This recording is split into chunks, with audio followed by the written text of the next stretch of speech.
আমি এখন আছি ধামরাই উপজেলার সুতিপাড়া ইউনিয়নের বেলিশার গ্রামে। আর আমার পিছনে যে ভবনটি দেখতে পাচ্ছেন এটি হচ্ছে সুতিপাড়ার বেলিশার গ্রামের সেই ঐতিহাসিক বেলিশার জমিদার বাড়ির একটা অংশ আর কি। এখানে মোটে এই ভবনটা দুইটা ভাগে ভাগ আর কি। আর সামনে অনেকগুলো টিনের ঘর আছে, তৎকালীন সময়ের আজ থেকে প্রায় ৮০-৯০ বছর আগের এই ঘরগুলো। আর এই হচ্ছে বাড়ির একটা অংশ। সামনে হচ্ছে পুকুর, পুকুর এই পাশে পুকুর, আর এই হচ্ছে বাড়িটা আর কি। আর এই বাড়ির আসলে মূল গোড়াপত্তন করছিলেন হচ্ছেন মদন মোহন রায়চৌধুরী। বেলিশ্বর জমিদার বাড়িতে প্রবেশমুখী চোখে পড়ল দুটি বিশাল পুকুর। বিশেষ করে ডান দিকের পুকুরটি যেন ইতিহাসের এক নীরব সাক্ষী। এখানে রয়েছে রাজকীয় শান বাঁধানো ঘাট, আর সেই ঘাটের পাশে দাঁড়িয়ে আছে শতবর্ষী এক বিশাল বটগাছ। গাছটির ছায়াতলে দাঁড়ালেই যেন জমিদারি আমলের গম্ভীর ভাবমূর্তি ভেসে ওঠে চোখের সামনে। ঘাটলা পেরিয়ে সামান্য এগোতেই দেখা মিলল জমিদার বাড়ির রাজকীয় দুর্গা মন্দির। এক সময় এখানে ধুমধাম করে দুর্গাপূজা অনুষ্ঠিত হতো। দূর দূরান্ত থেকে মানুষ ভিড় করত, কিন্তু আজ আর সেখানে জৌলস নেই।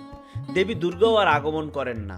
কেবল ভগ্নপ্রায় দেয়াল আর নীরবতার মধ্য দিয়ে অতীতের গৌরব মনে করিয়ে দেয় এই মন্দির।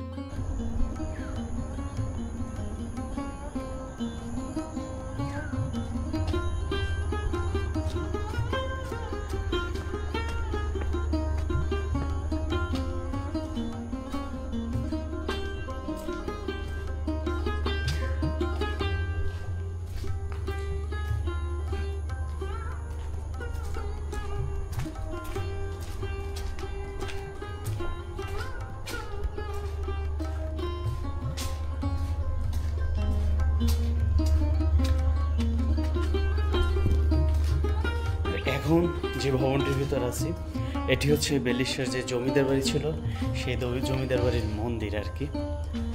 মন্দিরটি এখনও ভালো আছে, বেশ ভালো আছে। একটু সংস্কার করা হইলে হয়তো এখানে এটা আরও জাঁকজমকপূর্ণ হবে। এই হচ্ছে মন্দিরের বর্তমান অবস্থা। এখনও সেই টাইলসগুলো এখনও আছে, এই সেই টাইলস। আর এই হচ্ছে কলাম, বিভিন্ন কারুকার্যগুলো দেখা যায়। আর এখান থেকে হচ্ছে মন্দিরের সামনে হচ্ছে মদনমোহন উচ্চ বিদ্যালয়। এই হচ্ছে অবস্থা মন্দিরের বর্তমান।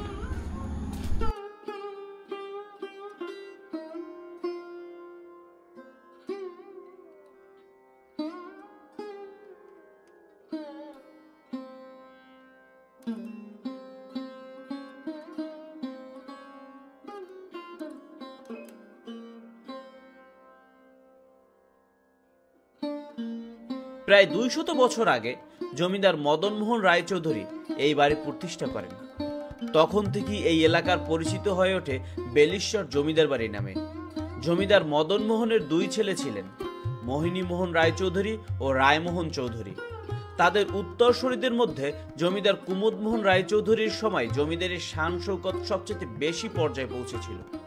সে সময় বেলিশ্বরের প্রভাব প্রতিপত্তি চারদিকে ছড়িয়ে পড়ে। এমনকি এই পরিবারের বালিয়াটি পরিবারের সাথেও বিবাহ সূত্রে আত্মীয়তা সম্পর্ক গড়ে ওঠে। দেশভাগের সময় জমিদার মোহিনী মোহন ও মেদিনী মোহন পরিবার পরিজন এই মনোরম প্রাসাদ ছেড়ে ভারতে পাড়ি জমান। তারপর থেকে জমিদার বাড়িটি ধীরে ধীরে অবহেলা আর অযত্নে হারাতে থাকে তার জৌলস। প্রাসাদের চারদিকে এক সময় ছিল সারিবদ্ধ নারকেল গাছ, যেন প্রাসাদটিকে ঘিরে রেখেছিল এক প্রাকৃতিক প্রহরীর মতো। ইট সুরকি দিয়ে নির্মিত কারুকাজময় প্রাচীর আজও টিকে আছে, যদিও তা এখন ভগ্নপ্রায়।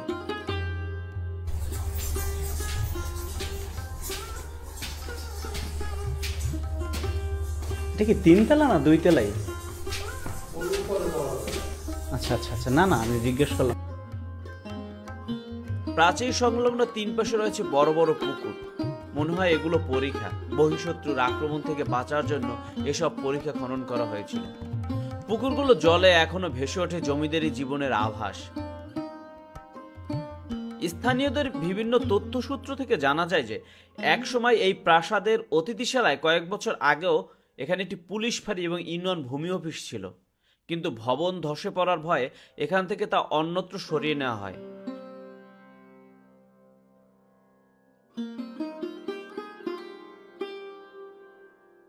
আজ বেলিশ্বর জমিদার বাড়ি নিঃসন্দেহে ধ্বংসের দ্বার প্রান্তে, তবুও এর প্রতিটি ইট, প্রতিটি দেয়াল, প্রতিটি গাছ আমাদের মনে করিয়ে দেয় একসময় এই স্থান ছিল ইতিহাস, ঐতিহ্য আর শক্তিমত্তার প্রতীক। এই বাড়ি শুধু একটি ধ্বংসপ্রাপ্ত প্রাসাদ নয়, আমাদের সংস্কৃতির অংশ, আমাদের অতীতের দলিল। তাই সময় এসেছে এই নিদর্শনগুলোকে সংরক্ষণ করা, নইলে অচিরেই ইতিহাসের পাতা ছাড়া আর কোথাও খুঁজে পাওয়া যাবে না বেলিশ্বর জমিদার বাড়িকে। সবাই ভালো থাকবেন, বহিমিয়ান ফয়সালের সাথে থাকবেন।